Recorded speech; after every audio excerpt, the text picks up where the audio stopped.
Okay. It is March 26th, 2019. This is the Wrestling Inc. podcast, SmackDown Live.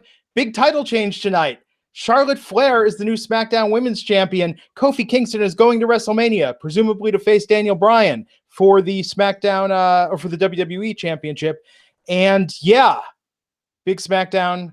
Matt Morgan, what did you think? How you predicted that? I mean, for the four horsewoman shot at the end with Aldo having their titles was okay. We all could see that, right? That makes sense. Everybody can picture that in our heads, right? But how they would get there within 1 week, dude, that's a hell of a call, Raj. I mean, Glenn, you got to everyone out there, whether you like Glenn, you hate Glenn, or you love Glenn like me, you got to give him credit because that is a freaking home run prediction that he predicted last night.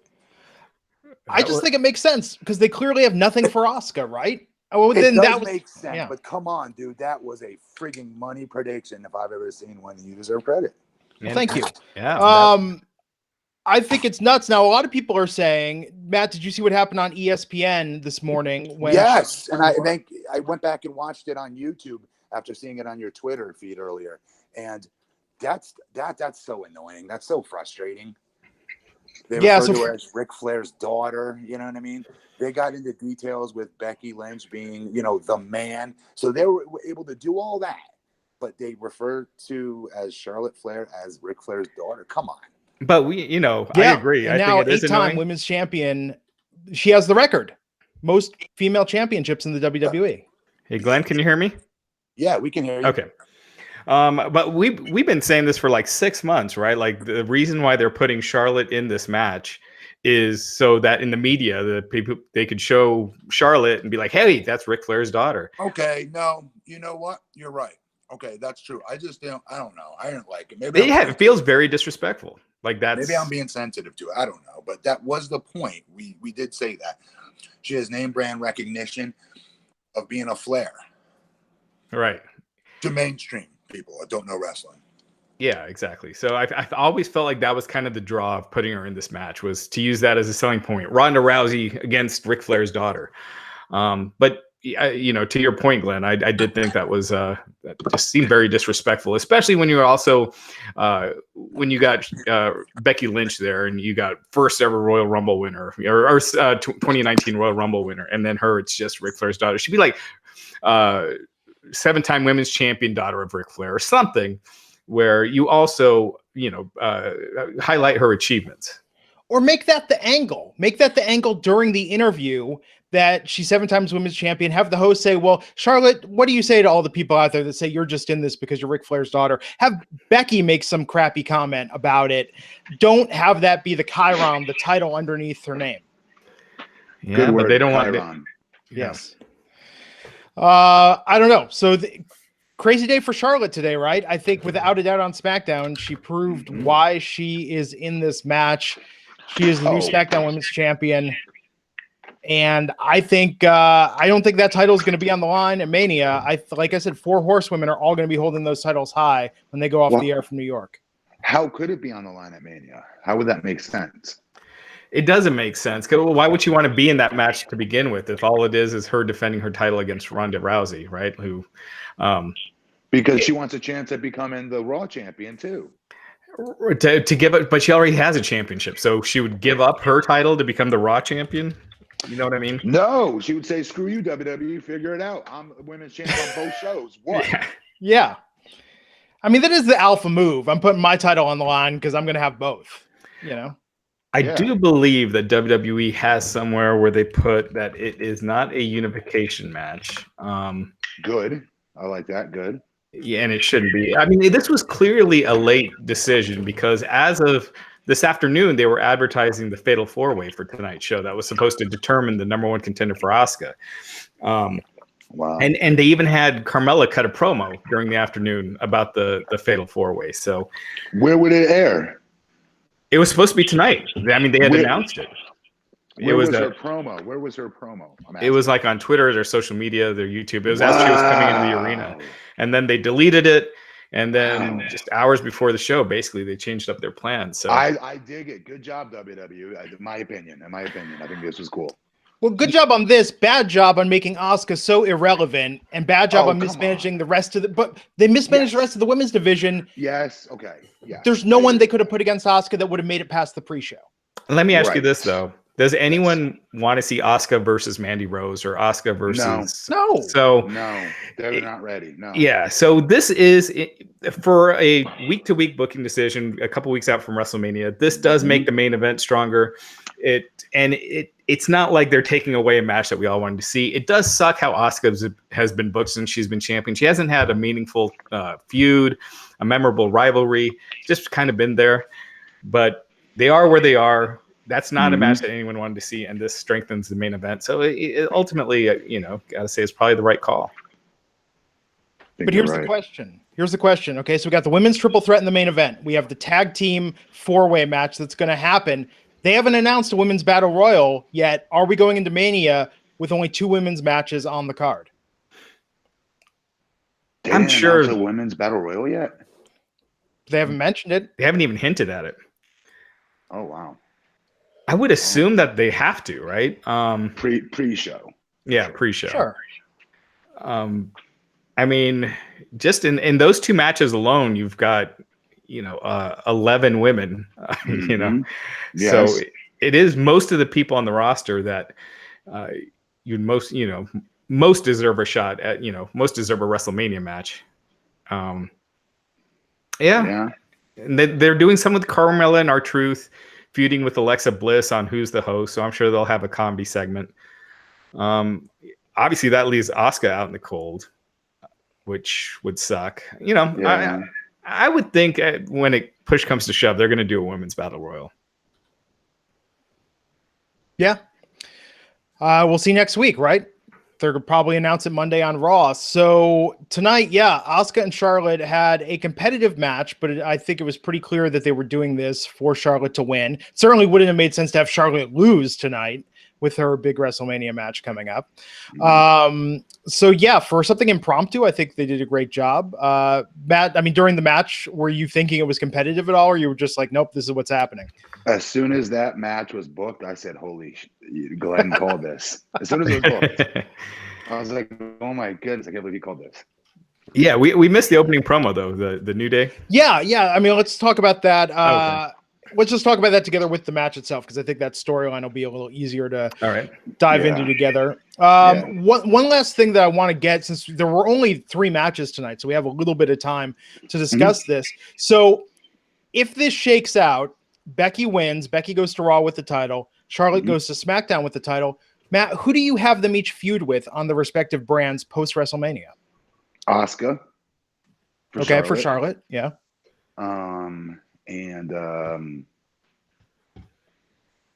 Although I really would like to see what could help, and Charlotte is good enough to pull this off, in my opinion, is I think they could really build Mandy Rose.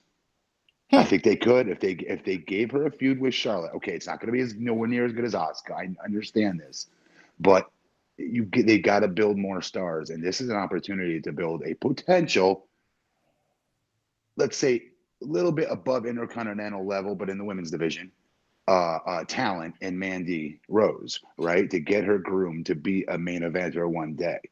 And I think a shot with Charlotte, an angle with Charlotte could do that. I really do. I think she would catch a lot of mainstream people's eyes. I do. In that Trish kind of way, Raj. You know what I mean? Yeah, and there's also Lacey Evans. Vince is high on her. I could see them easily thrusting her into the mix there. She has not done anything yet. Yeah, but they've done that before, where they bring someone up, shoot them to the moon, and then bring them all the way back down. Well, not after coming out and modeling whatever the hell she does and walks up and down the aisle and not in a championship match. And not on TV this week, right before Mania. That's another important distinction. Not on television this week after a streak. Shouldn't be. If they're not using her on Mania, she should not be eating up time for people that are going to be on Mania the week before the show. You need those minutes. All those minutes matter. Like 30 seconds matter. Maybe she enters and wins the women's battle royal. That would be a good way to put her. That'd be a great way to push her. Okay, then I could buy that. Yeah, she's done something I really do see them going with Lacey versus Becky sooner than later, and then Charlotte versus Asuka. So I think Becky moves to Raw. probably feuds with Lacey, and Charlotte and Asuka is your SmackDown feud. I don't know. No one else has been booked strong enough to, you know, Who else is on Raw? Nia Jax, the unfinished business that Becky Lynch has that got us into the situation in the first place. Maybe that, yeah. Maybe it's that then, because you still need her to be in a baby face fighting from underneath position, even as champion. I think I could see them doing that with her. Yeah. And you do it versus Nia. That'd be a great match at Money in the Bank. That would be a good, solid pay-per-view match. Yeah. So it's an exciting time. I think Ronda Rousey taking some time off, if indeed that is what's happening, will be very good. They can correct a lot of what is wrong with the women's division once she's gone for a while. And if they want to finally do the 4 horsewomen of NXT versus the 4 horsewomen of MMA, they can always have that door open for her to come back. But as Raj pointed out, people can't even name all 4 of them. No. Okay, so let's talk about, before we get to New Day and Kofi and that news, let's talk about what happened tonight. AJ Styles versus Kurt Angle, part of Kurt Angle's retirement tour. Match got going, and then we was robbed by Randy Orton. Good heat. That was a good way. That was good. Remember I told you guys these Kurt Angle tour matches need to have no finishes to them in order to get Kurt Angle there without giving away a win from him and somebody having to lose going into Mania, or him getting his win and then it's like, well, what the hell do we care then? He got his win, or him getting beat rather, and then it takes it away from Corbin at Mania being the one to retire him with a loss. So this was good. Plus it put a lot of steam on Orton. I thought makes him look like a jerk. He pissed me off because I wanted to watch it. Yeah, there is.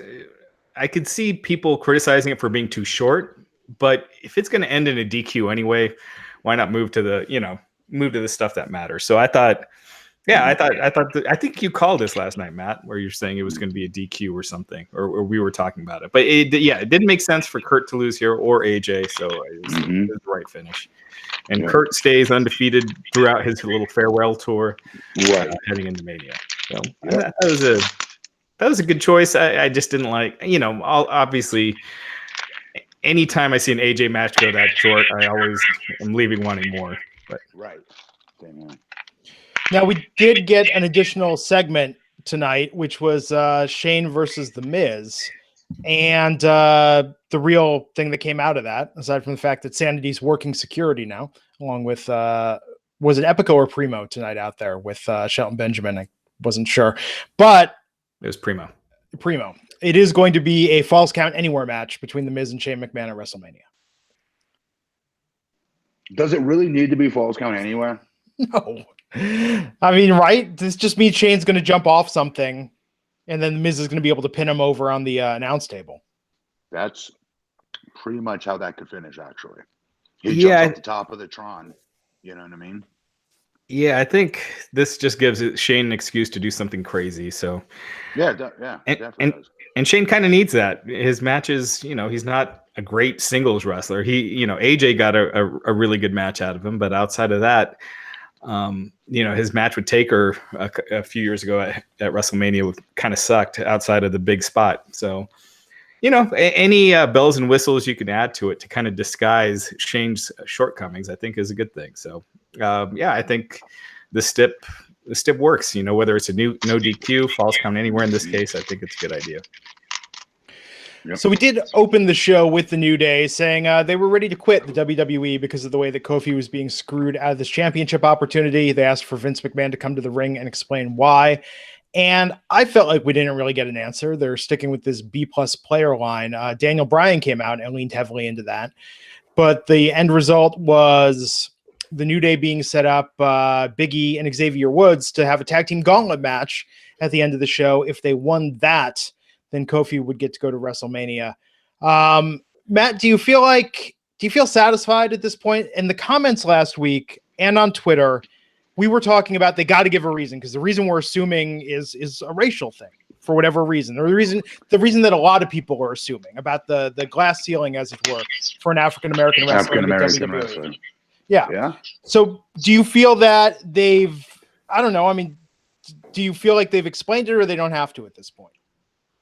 What do you think they have to, because enough of us are talking about it and wondering? Is that why you're saying that? Yeah, I feel like people want an answer because the answer people are assuming is actually probably much worse than what they would come up with.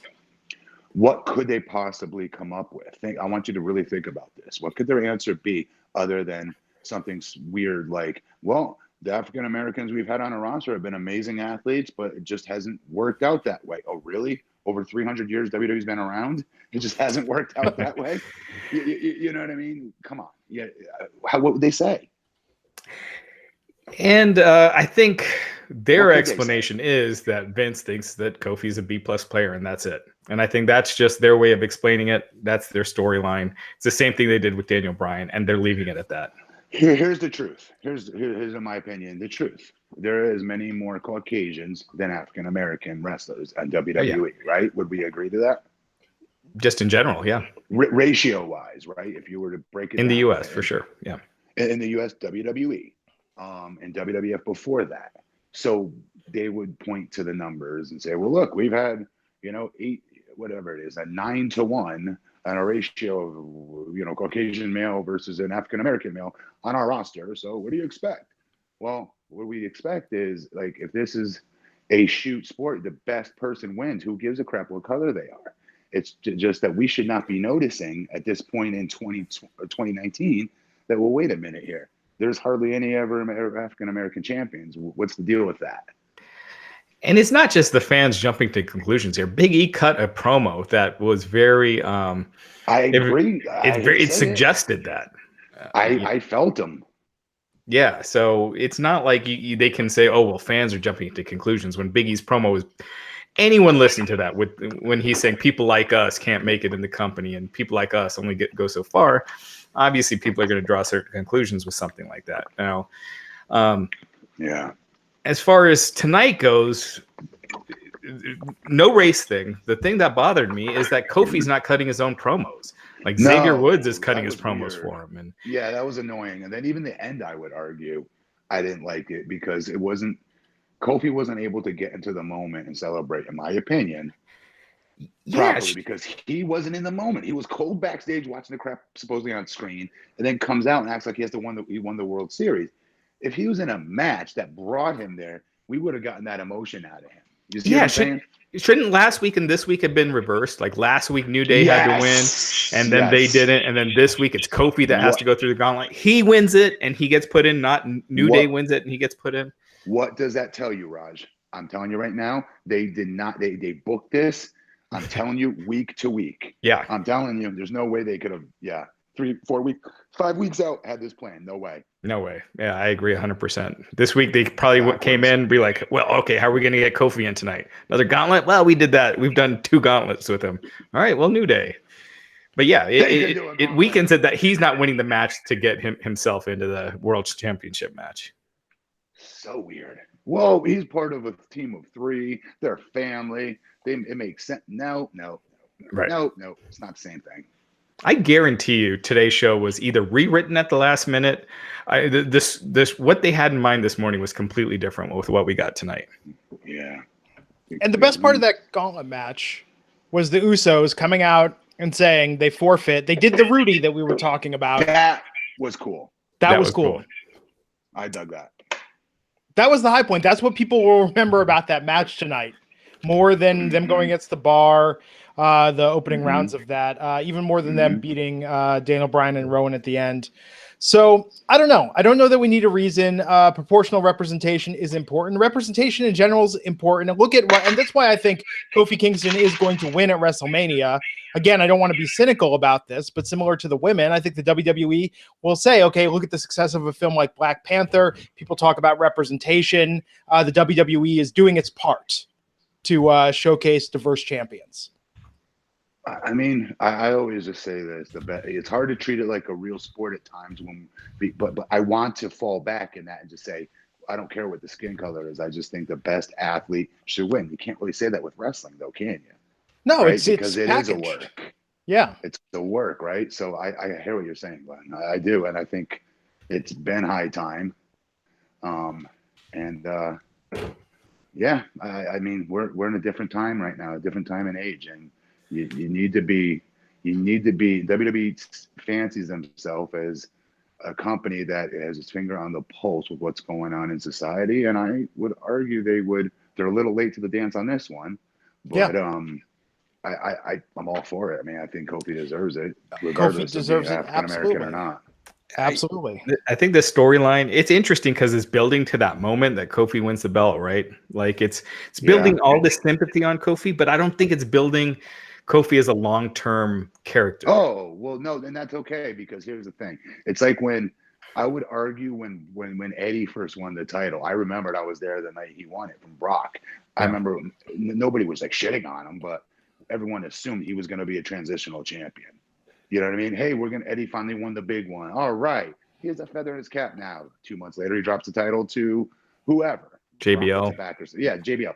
It'd be something weird like that, right? But he did, it worked for him. People got behind him fanatically, and it worked at him as a champion.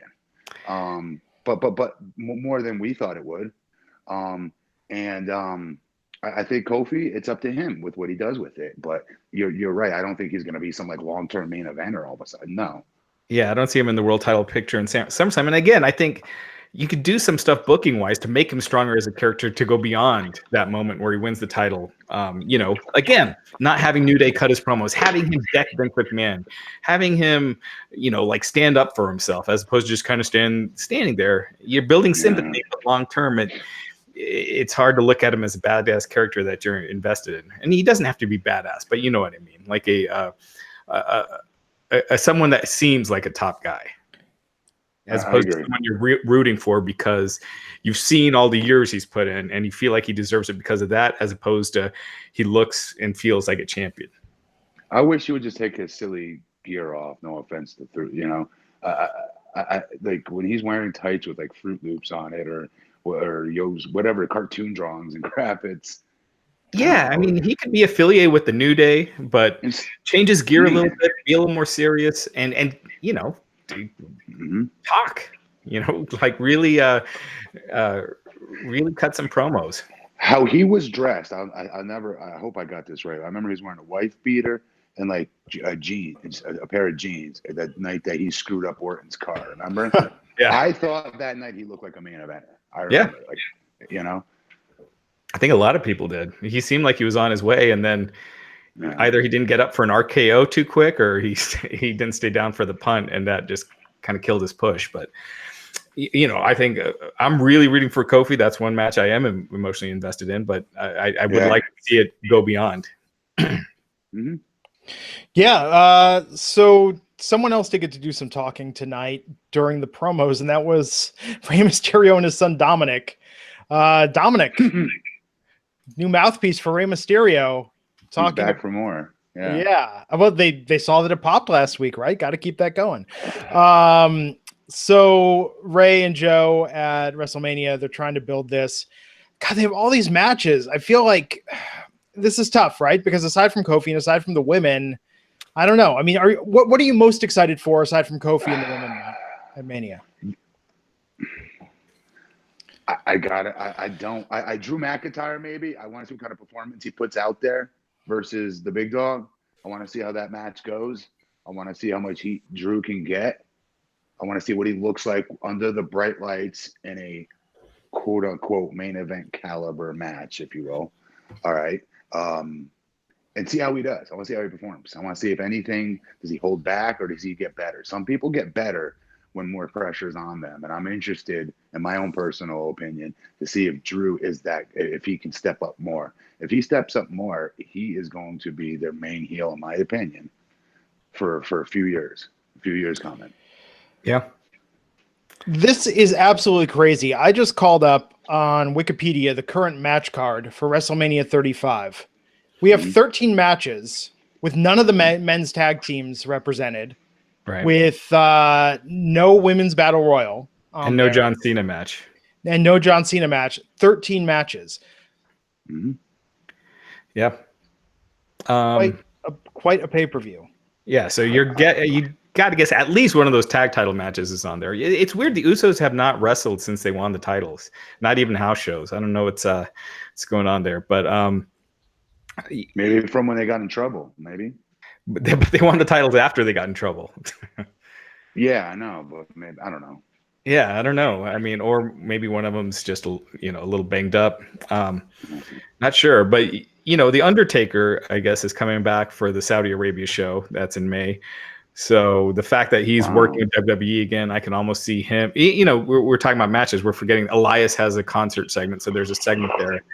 I don't know if that's going to involve Undertaker or involve John Cena, but it doesn't seem like they're going to do a match with Cena. Definitely not going to do one with Taker. So whether they I'm do, okay with that. He's my favorite wrestler of all time, but I'm okay with no Undertaker match at Mania and no Cena match. Actually, this is what they're late to, against WWE. WWE is very late to the dance on this memo, but at least they're finally there. Those 13 matches, guys, is a great sign. I know they're not marquee matches, but they will be the next year or the year after that by doing what they're doing this year, by giving new guys all these spots on the WrestleMania card, right? Yeah. And these are younger guys versus younger guy. I like that, and I think they've got to get through this growth stage to get those talents to that John Cena-ish level. John Cena is once in a lifetime, is once in a generation wrestler.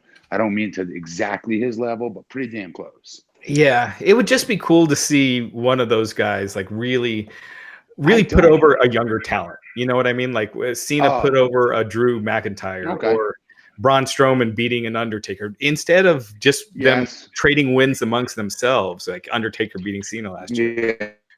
Moving it to somebody that you got a lot of faith in. Velveteen Dream, someone's bringing up, having him get a big win over someone like a Cena.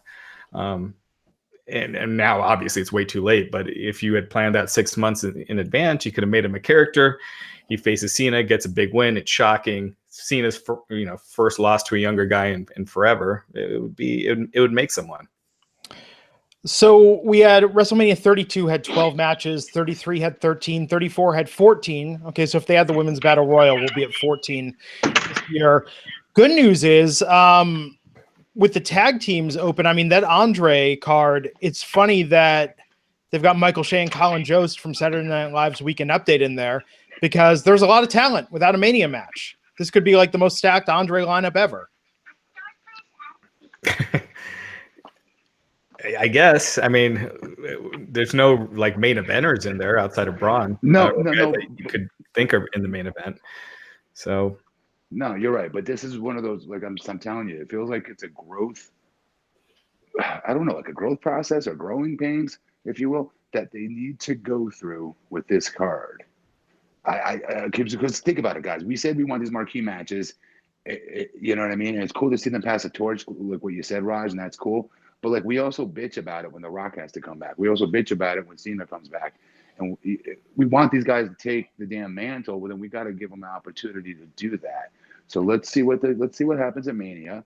Let's see what kind of show they put out. I have a feeling that it'll surprise us. And here's the other crazy thing: we bitch about multi-man matches at Mania. In the men's matches, there's not a single match. It's all singles matches on the card right now, with the exception of the Andre. That is us applauding the WWE right now, folks. You heard it here. Yeah, I mean, this is like restraint. I mean, let's just run through it. We still got a week for a lot of that to change. You Rain Cloud. I mean, I could see the U.S. title, it not staying a one-on-one with Samoa Joe and Rey Mysterio. But yeah, go ahead. Let's go ahead and run through this. Yeah, so we got Brock Lesnar versus Seth Rollins, Ronda Rousey versus Becky Lynch and Charlotte Flair, Buddy Murphy versus Tony Nese. That's the cruiserweight match. Triple H versus Batista, Kurt Angle versus Baron Corbin, Shane McMahon versus The Miz, AJ Styles versus Randy Orton, the Andre, Samoa Joe versus Rey, Bobby Lashley versus Finn, Roman Reigns versus Drew McIntyre, the women's tag team match, which is the Boston Hug Connection versus the Divas of Doom versus the Iconics versus the Samoan Slaughterhouse.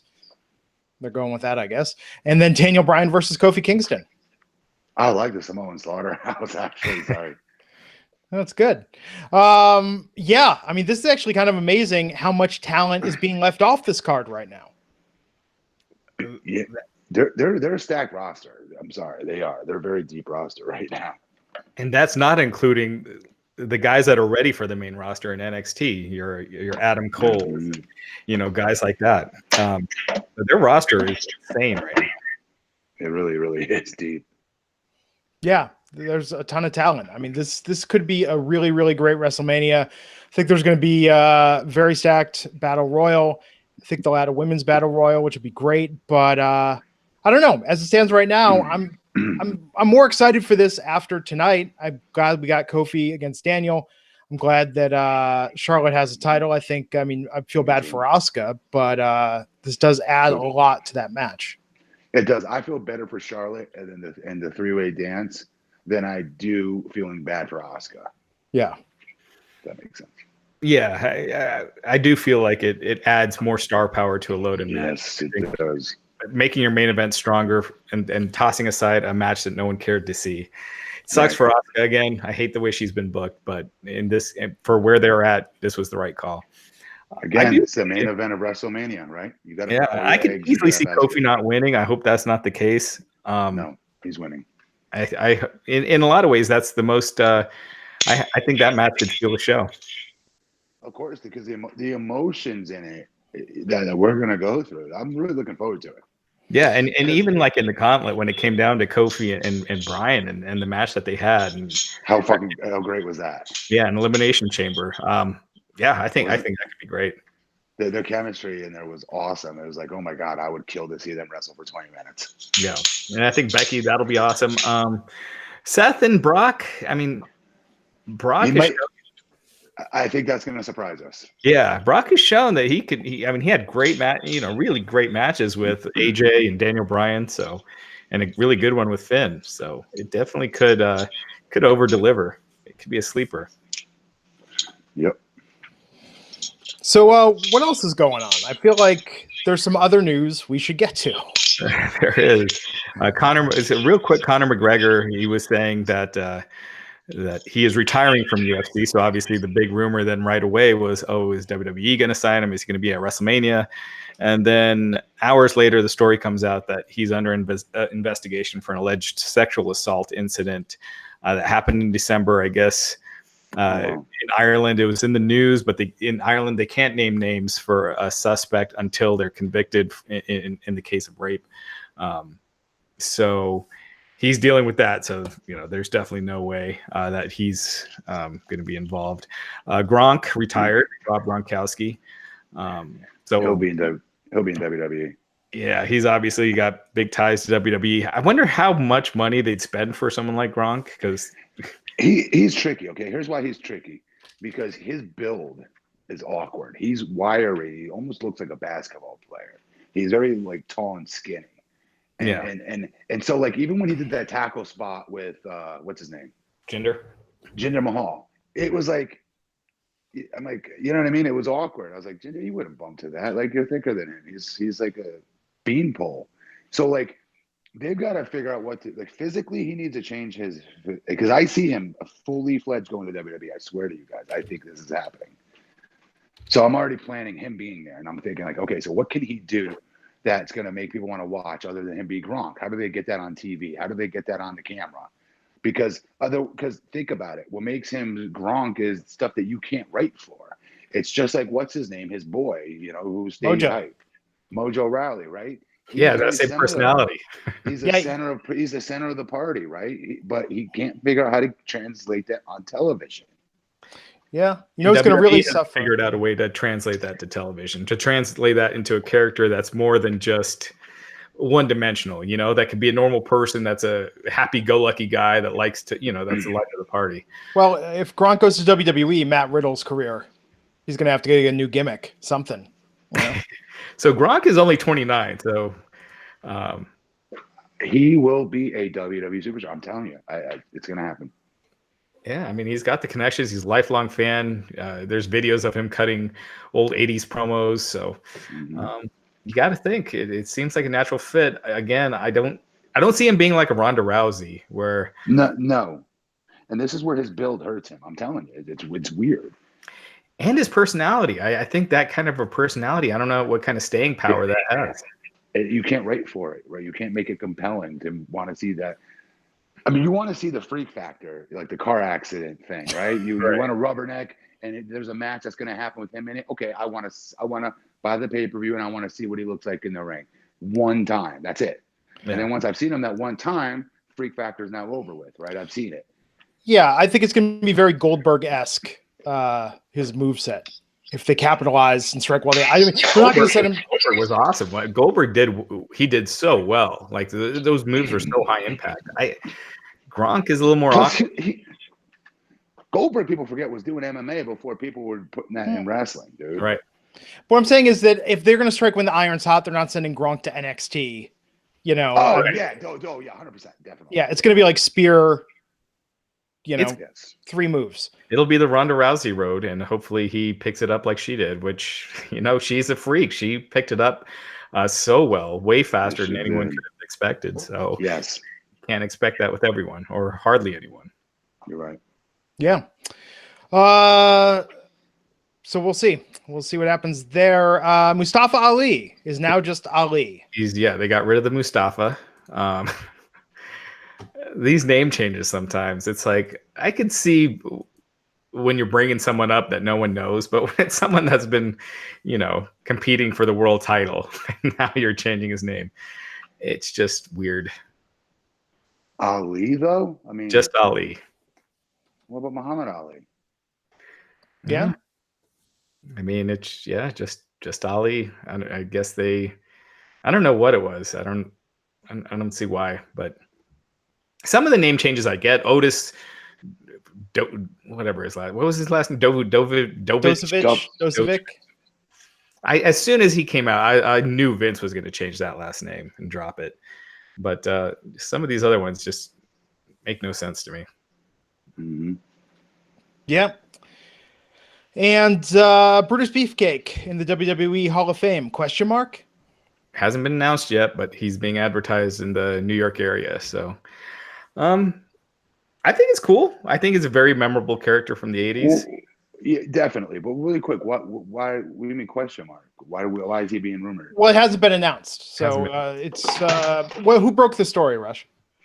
This was a couple months ago. PW Insider had first reported it, but now it's starting to play in the ads, like local ads in the New York network. So, what's playing in the local ads in New York area? That Brutus is one of the inductees. Where would there be an ad for that? That's what I don't understand. Oh, everywhere. I mean, like that. I was saying yesterday how Kofi versus Daniel Bryan was in those Instagram ads, but they have radio ads in New York where they're talking about the Hall of Fame and Hall of Fame tickets, and they're talking about mentioning who's being inducted. Oh, wow! I didn't know that. Yeah. Huh. They're really not going to get Cyndi Lauper. Really not going to get Cyndi Lauper this year, huh? Doesn't look like it. Oh well, it would have been cool. Yeah. It doesn't look like any celebrity unless they announce it on Twitter or something. But yeah, it would have been cool. I'm glad if it's not Cyndi. I'm glad they're not doing a celebrity induction as opposed to just throwing someone in there that just did Oh, if it was Pitbull, I said if it was Pitbull, I was walking. I'm done with the WWE. I agree with that. If Pitbull goes in before Cyndi Lauper, I'm done with the WWE at any time. Shame on them, if so, man. Yeah. So. Yep. It's starting to feel like WrestleMania season. Tonight, I think giving us something unexpected like that helped. Oh, and today they announced that Joan Jett is performing Ronda Rousey's entrance, which I believe we also predicted on this podcast a while back. So she's going to be live there at WrestleMania when Ronda comes to the ring. That's pretty badass. That's really cool that UFC never pulled that off and WWE is doing it, Yeah. I think it'll be great. Because UFC, they've done it in the past where they had like Sinead O'Connor sing Connor out one time and they've done stuff like that before, but they've never been able to do Joan Jett. So I was a big fan of her, big fan of 80s music. Yeah, when I was a little kid, I had a record. I love rock and roll. Yep. She's fantastic. She's great live. I highly recommend, seriously, if she ever tours, any of our listeners, if Joan Jett ever tours in your area, go see her live. She has so many more hit songs than you remember, and she just puts on an amazing show. I think it'll bring the energy. What I hope, that they're going to have to do something big for Becky. They're going to have to do something big for Charlotte. Yes. Right. Yeah. It'll be cool, I'm interested in what they'll do for Becky. Charlotte, you could see them doing tons of different production things. You know what I mean? I don't know what they'll do for Becky, though. I hope it's dope. Yeah, she's never really had a big Mania entrance. I mean, she had a good one. It was the weakest of the three. I just watched it again the other night. It was in Dallas? Yeah, it was the weakest of the three girls, remember? Well, yeah, because Snoop Dogg and Rick with Charlotte. They cut her off while she was still making her entrance the other side of the ring. Wow. And then last year she was just in that battle royal. Isn't that crazy? She was just kind of a nobody in that battle royal last year, and here she is. I mean, that's quite the rise from one year to the next. Yeah. No, she's had an amazing, especially since SummerSlam, right? I mean, everything has just completely changed for her, and she deserves it. I mean, and so the word got out the other day. Raj, did you confirm that she's actually the top merch seller in the company right now? I haven't seen that. Oh, I saw, I believe, I can't remember what site had it, but some site had that confirmed. That Becky, and it makes sense. I mean, they're finally releasing a lot of merch for her. Roman hasn't been around, so I'm sure Roman will probably take that spot back now that he's back. But it's not fair because they give him like 55 shirts. You know what I mean? They don't. they need to make Becky more. She'll sell them all. Yeah. No, and they just announced she's getting a Funko Pop vinyl finally available for pre-order.